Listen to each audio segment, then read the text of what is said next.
ஒவ்வொரு ஆக்டரா வந்து ரிவீல் பண்ணிட்டு இருக்காங்க.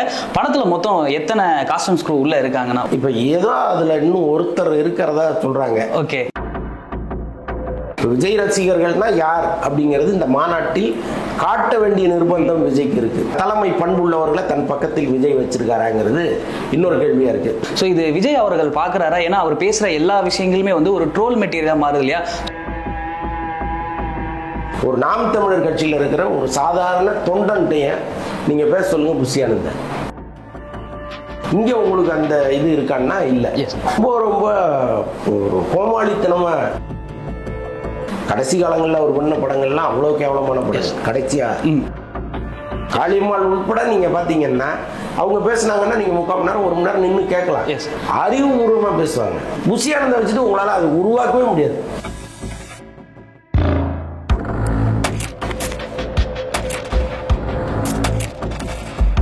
வந்து தளபதி 69. ஸோ இப்போ அதுதான் வந்து அடுத்து டாக் ஆஃப் த டவுனாக வருது. ஒவ்வொரு ஆக்டரா வந்து ரிவீல் பண்ணிட்டு இருக்காங்க. படத்துல மொத்தம் எத்தனை காஸ்டியூம்ஸ் க்ரூ உள்ள இருக்காங்கன்னா உங்களுக்கு எப்படியும் அபிஷியலா அவங்க ரிலீஸ் பண்றதுக்கு முன்னாடி வந்துருக்கு. இல்ல நம்ம தான் இது வரைக்கும் அவங்க சொன்னது எல்லாமே நம்ம சொன்னதுதான். பாபி டியோல் எல்லாமே நீங்க சொன்னது. பாபி டியோல், அவங்க பூஜா ஹெக்டே, மமிதா பைஜு எல்லாமே நம்ம தான் சொன்னோம். இப்ப ஏதோ அதுல இன்னும் ஒருத்தர் இருக்கிறதா சொல்றாங்க. ஓகே, நம்ம சொல்லாதது ஒண்ணு என்னன்னு தெரியல. அதை பேசிட்டு அது ஒரு பெரிய கேரக்டரானா இல்ல அது எந்த அளவுக்கு இருக்க போகுது? முக்கியமான ஒரு நடிகர். ஓகே, ஸோ அந்த படமும் எந்த அளவுக்கு அரசியல் பேசும்னு நினைக்கிறீங்கன்னா? அச்சுனத்தை பொறுத்த அளவுக்கு அவர் வந்து தாவேக்க மெம்பர் கிடையாது. அவரு ஒரு டைரக்டர். இந்த படத்துல கதை என்ன கேட்குதோ அது வரைக்கும் செய்வார். இப்போ விஜய் வந்து அரசியலுக்கு வந்துட்டதுனால அவருக்கும் ஒரு ஆசை இருக்கும், இது ஒரு அரசியல் படமாக வரணும்னு. அதில் ஓரளவுக்கு கலப்பாங்க. ஒரேடியாக அதை வந்து ஒரு அரசியல் படமாக மாற்றி ஒரு மாதிரி அவர்ஷனை கிரியேட் பண்ண மாட்டாங்க. அதில் ஒரு அரசியல் இருக்கும், அவ்வளோதான். ஓகே, ஸோ இப்போ தாவேக்காவோட மாநாடை பற்றி கொஞ்சம் பேசலாம். இன்னமும் அந்த மாநாட்டுக்கு வந்து பர்மிஷன் கிடைக்காம அந்த ஒரு விஷயம் வந்து போயிட்டு இருக்கு. ஸோ அது கிடைக்குமா இல்லை இந்த மாதிரி தடுப்பை ஏற்படுத்திக்கிட்டே தான் இருப்பாங்களா? இல்லை, பர்மிஷன் கொடுத்துட்டாங்க. ஓகே, அதில் ஒன்றும் சந்தேகம் இல்லை. பர்மிஷன் கொடுத்துட்டாங்க. இவங்க அதை எப்படி ஆர்கனைஸ்டாக பண்ண போகிறாங்கங்கிறது தான் ரொம்ப முக்கியம். இப்போ பாருங்கள், மது ஒழிப்பு மாநாடு நடந்துச்சு, மேடைக்கு பின்னாடியே உட்காந்து குடிச்சிட்டு இருக்காங்க. அப்போ இந்த மாநாட்டினுடைய அர்த்தமே மாறி போயிடுது இல்லையா? ஸோ அந்த மாதிரி விஜய் ரசிகர்கள்னா யார் அப்படிங்கிறது இந்த மாநாட்டில் காட்ட வேண்டிய நிர்பந்தம் விஜய்க்கு இருக்கு. என்னுடைய ரசிகர்கள் தரதலைங்க, அது எதுக்கு அடங்காதுங்க அப்படிங்கிற ஒரு உணர்வை நீங்க கிரியேட் பண்ணிட்டீங்கன்னா அது கடைசி காலம் வரைக்கும் உங்களுக்கு கரும்புள்ளியம் மாறும். அப்போ வர்றவங்களை நீங்க ஒரு நெறிப்படுத்தி ஒழுங்குபடுத்தி அவங்களுக்கு சொல்லி நீ பண்ற ஒரு தவறு கட்சிக்கே கெட்ட பெறான்னு சொல்லி கூப்பிட்டு வரணும். இந்த வேலையை செய்ய வேண்டியவர்கள் சரியா செய்வாங்களா? அதுதான் முதல் கேள்வியா இருக்கு. அதற்கான தலைமை பண்புள்ளவர்களை தன் பக்கத்தில் விஜய் வச்சிருக்காராங்கிறது இன்னொரு கேள்வியா இருக்கு. இதெல்லாம் அங்க மைனஸா இருக்கு. இப்போ ஒரு மாவட்ட செயலாளர் இருக்காருன்னா அவர் சொல்றத வேத வாக்கா கேட்கிற தொண்டர்கள் அங்கே இருக்கணும். இப்போ நாம் வந்து அவர் குடிச்சிட்டு வராத அப்படின்னு சொன்னால் குடிச்சிட்டு நம்ம போகக்கூடாது. குடிச்சிட்டு போனோம்னா நம்மளை கட்சி விட்டு நீக்கிடுவாருங்கிற ஒரு பயம் வரணும். அதெல்லாம் இங்கே நடக்குமான்னு எனக்கு தெரியல. ஆனால் இந்த மாநாட்டை உலகமே ரொம்ப உற்று கவனிச்சுட்டு இருக்கு. இது எப்படி நடக்க போகுது, விஜய் என்ன பேச போறாரு, அதில் அவர் வைக்கிற சித்தாந்தம் என்ன, இனிமே தொடர்ந்து இது வந்து டிராவல் ஆவதற்கான பேட்டரி எனர்ஜி இந்த மாநாட்டுக்குள்ள இருக்கா, இவ்வளவும் பார்ப்பாங்க. அப்போ இந்த முதல் மாநாடுங்கும் போது ரொம்ப ரொம்ப கவனமாக அவங்க பண்ணணும். ஆனால் அதற்கான அறிகுறி இதுவரைக்கும் எனக்கு தெரியல. இப்போ நீங்க சொன்ன மாதிரி தான் வந்துட்டு அங்க இருக்கிறதுல வந்து ஒரு சில மைனஸ் வந்து சொன்னீங்க. அதே மாதிரி தான் வந்து புஷியானந்த் அவர் வந்து எங்க பேசினாலுமே அது வந்து ஒரு ட்ரோல் மெட்டீரியலா வந்து மாறிடுது.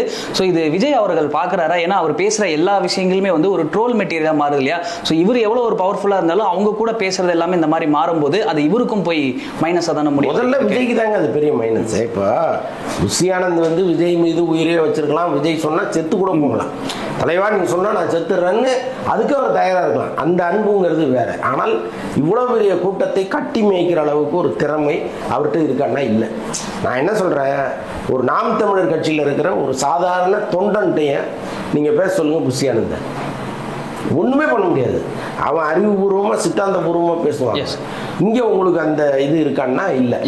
ரொம்ப ரொம்ப ஒரு கோமாளித்தனமா பேசிட்டு இருக்காரு அவரு. இது வந்து விஜய் கட்சிக்கு எந்த விதத்தில் அழகில்லை. இது வந்து விஜய் கட்சிக்கு பெரிய பெரிய மைனஸா போய் முடியும். இதை அவர் உணர்ந்து நீங்கள் வாங்க, என் நிழலாம் நில்லுங்க, என் பக்கத்தில் நில்லுங்க, போதும், வாயவே திறக்காதீங்க, என் கூடவே வாங்க, நான் உங்கள் இடத்துக்கு வேற ஒரு ஆளை வைக்கிறேன் அப்படின்னு ஒரு ஆளை நல்ல உலக அரசியலை தெரிஞ்சவன் கரைச்சி குடிக்கணும். அப்படின்னா அவன் வந்து அப்படி பேசணும். அப்படி ஒரு ஆளை கொண்டு வந்து பக்கத்தில் வச்சுக்கிட்டு அரசியல் பண்ணாருன்னா அதோடைய லெவலே வேற. நீங்கள் சீமான் கட்சியிலேருந்து வெளியில் வந்தவங்கெல்லாம் பாருங்க, எந்த கட்சிக்கு போனாலும் சோடை போயிருக்காங்களா பாருங்க. காளியம்மாள் உட்பட நீங்கள் பார்த்தீங்கன்னா அவங்க பேசுனாங்கன்னா நீங்கள் 3/4 மணி நேரம் 1 மணி நேரம் நின்று கேட்கலாம். அறிவுபூர்வமாக பேசுவாங்க. இந்த மாதிரி திமுகவில் இருக்காங்க, அண்ணா திமுகவில் இருக்காங்க, பல்வேறு கட்சிகளில் இருக்காங்க. அந்த மாதிரி ஆட்களை உருவாக்க வேண்டியதுதான் உங்களுடைய முதல் வேலையா இருக்கணும். புஷியானந்தை வச்சுட்டு உங்களால் அதை உருவாக்கவே முடியாது. இது மக்கள் வந்து சும்மா கிடையாதுங்க, எல்லாத்தையும் பார்த்துட்டே இருப்பான், நோட் பண்ணிட்டே மார்க் போட்டுக்கிட்டே இருப்பான். நீங்கள் எதுலையாவது ஃபெயிலியர்னா அவ்வளோதான், முடிச்சுக்கிட்டு போயிட்டே இருப்பாங்க. ஸோ அது வந்து இவருக்கு புரிஞ்சுதா புரியலையா, என்ன பண்ண போறாரு எதுவுமே தெரியல. இப்போ மாநாட்டுக்கு வந்து நீங்க சொன்ன மாதிரி எல்லாருமே உத்து பார்த்துக்கிட்டு இருக்காங்க. அதே மாதிரி அதுல கலந்துக்கிறதுக்கும் வந்து விஜய் ஃபேன்ஸ் அவர்களோட நிறைய பேர் வந்து காத்துக்கிட்டு இருக்காங்க. இப்போ குறிப்பிட்ட மெம்பர் தான் வரணும் அப்படின்னு இருந்தாலும் எப்படியுமே வந்து எக்ஸஸா வரதுக்கான வாய்ப்பு இருக்கு. ஏன்னா இப்போ வேட்டையன் ஆடியோ லான்ச்லயே வந்து போலி டிக்கெட்லாம் அடிச்சுட்டு வந்து இங்க ஒரு பெரிய ஒரு கலவரமே வந்து நடந்துச்சு. அதே மாதிரி நடக்கிறதுக்கான வாய்ப்புகள்லாம் இருக்குமா? அதை எப்படி இவங்க வந்து சமாளிப்பாங்க? கட்டுக்கடங்காத கூட்டம் வருங்க, அதுல இருந்து மாற்றுக்கிறதே கிடையாது. இவங்க ஒரு கணக்கு ஒன்று சொல்லியிருக்காங்க, 50,000 1 லட்சமும் சொல்லியிருக்காங்க. அதையெல்லாம் தாண்டி பல மடங்கு கூட்டம் வரும். அதை கட்டுப்படுத்த முடியாது தான். அது வந்து ஒரு தன் அடக்கத்தோடு வரணும். அவங்க வர்றவங்க நாம் செய்கிற ஒவ்வொரு செயலும் விஜய்க்கு கெட்ட பேர் ஏற்படுத்துங்கிற ஒரு எண்ணத்தோடு வந்தாங்கன்னா அந்த மாநாடு சிறப்பாக நடந்துடும். நம்மளை யார் பார்க்க போகிறா, நம்ம ஒரு ஆள் தானே, என்ன வேணாலும் பண்ணலான்னு நினச்சிட்டு தலைகீழ வந்தாங்கன்னா அது மிகப்பெரிய பிரச்சனையாக மாறும். ஆனால் கூட்டம் வந்து கட்டுக்கடங்காமல் வரும். இப்போ அடுத்ததாக வந்து நம்ம தமிழ் சினிமாவுக்குள்ள வந்து வருவோம். இப்போ கொஞ்சம் ஒரு சில பெரிய நடிகர்கள், இப்போ ரஜினி அவர்கள், கமல், ஸோ இந்த மாதிரி அஜித், ஸோ இவங்களோட படங்களோட அப்டேட்ஸ் இந்த மாதிரி நிறைய வருது. அதுதான் ரசிகர்களும் ஊத்து பார்த்துட்டு இருக்காங்க. ஆனால் அடுத்தடுத்த கட்டத்தில் இருக்க நடிகர்களோட, இப்போ உதாரணத்துக்கு ஜீவா சொல்லலாம், இப்போ நிறைய ஆக்டர் அந்த மாதிரி முன்ன நல்லா ஃபேமாக இருந்தாங்க. பட் அவங்களோட அப்டேட்டு எது வந்தாலுமே ரொம்ப கம்மியாயிடுது, இல்லை வரவே மாட்டேங்குது. இதுக்கு என்ன காரணம்னு நீங்க நினைக்கிறீங்க? இல்லை, மக்கள் வந்து எதை விரும்புகிறாங்கன்னு ஒன்று இருக்குல்ல. இப்போ லப்பர் பந்துன்னு ஒரு படம் வந்துச்சு, வந்த பிறகு அந்த கெத்து கேரக்டரை எங்கேயோ தூக்கிட்டு போகிறாங்க. அதுக்கு முன்னாடி நீங்கள் என்ன சொன்னாலும் அதை கண்டுக்க மாட்டாங்க, ஏதோ படத்தை ஓட வைக்க சொல்கிறாங்க போல இருக்குன்ட்டு போயிடுவாங்க. ஆனால் அவருக்கே இன்னைக்கு வந்து புதுசாக ஒரு கூட்டம் ஒன்று வந்திருக்குல்ல, ஒரு ரசிகர் கூட்டம். இந்த அட்டகத்தி தினேஷுக்கு இன்னைக்கு வேற ஒரு தினேஷ் அவர் மாறி இருக்காரு. ஸோ இது வந்து இந்த மாதிரி ஒரு கதையை தேர்ந்தெடுப்பதன் மூலமாக, தொடர் வெற்றிகள் கொடுப்பதன் மூலமாக தான் இதை நீங்கள் மாற்ற முடியும்.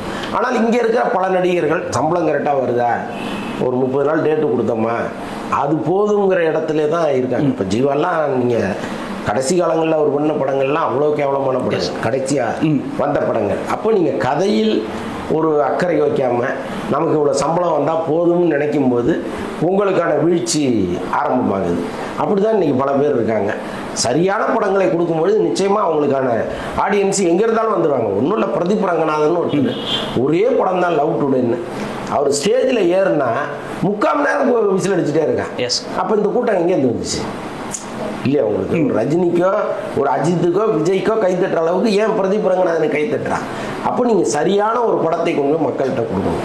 அந்த அக்கறை இருந்ததுன்னா உங்கள் இடத்த நீங்கள் தக்க வச்சுக்கலாம். இங்கே பல பேருக்கு அது இல்லை. ஓகே. ஸோ இப்போ பிரதீப் ரங்கநாத் வந்து எல்ஐகே விக்னேஷ் சிவன் ஒரு படம் வந்து ஸ்டார்ட் பண்ணாங்க. அது வந்து இப்போ ஷூட் போகலை அப்படின்னு வந்து சொல்கிறாங்களே, அது என்ன நிலவரத்தில்? இல்லை, மேக்ஸிமம் முடிச்சிட்டாங்க. ஆக்சுவலாக வந்து ப்ரொடியூசர் ஒரு பட்ஜெட் ஒன்று போட்டார்.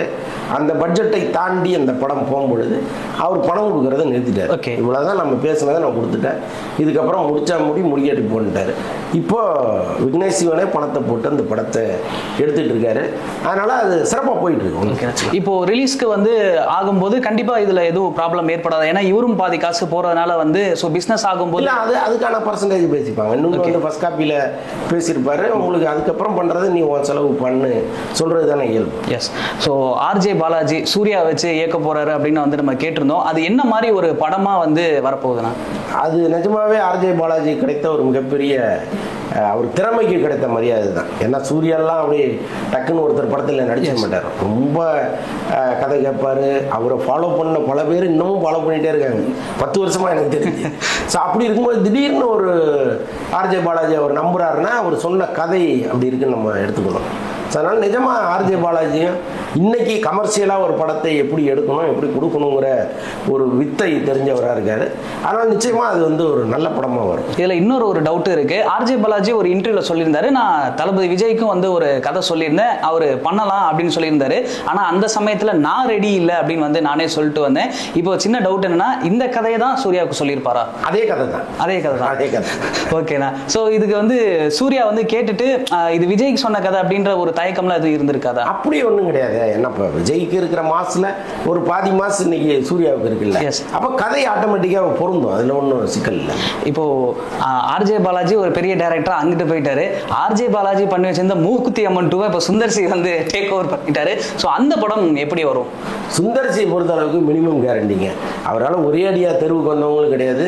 ஒரே அடியா வேணா மேலே போயிருக்கலாம், பெரிய அளவுக்கு சம்பாதிச்சிருக்கலாமே தவிர ஒரே அடியா யாரையும் கவுத்து விட்டவர் கிடையாது. அவர் படம் மினிமம் கேரண்டி, போய் உட்காந்து ரசிக்கலாம். ரொம்ப தோல்வி படம் கூட ரசிக்கிற படமாக இருக்கும். ஸோ அதனால் வந்து அவர் இந்த படத்தை ரொம்ப சிறப்பாக பண்ணுவாருன்னு நம்ம நம்புகிறோம். எல்லாத்துக்கும் மேலே சுந்தர் சின்னாலே அந்த கலவை காம்பினேஷன் இருக்குல்ல, அதில் பின்னிடுவார் அவர். ஸோ அதனால் ஒரு மாதிரி ஜனரஞ்சகமான மூக்குத்தி அம்மனாக இருக்கும். ஓகே, அடுத்ததாக சிம்புவை பற்றின ஒரு அப்டேட்டு. டேரக்டர் லிஸ்ட் மட்டும் பெருசாக நீண்டுகிட்டே இருக்கு. அவரோட படங்கள் தான் வந்து எப்போ ஸ்டார்ட் பண்ண போகிறாங்க அப்படின்ற ஒரு எதிர்பார்ப்பு ரசிகர் மத்தியில் இருந்துகிட்டே இருக்கு. ஸோ அவர் சைடில் என்னதான் நடந்துகிட்டு இருக்கு?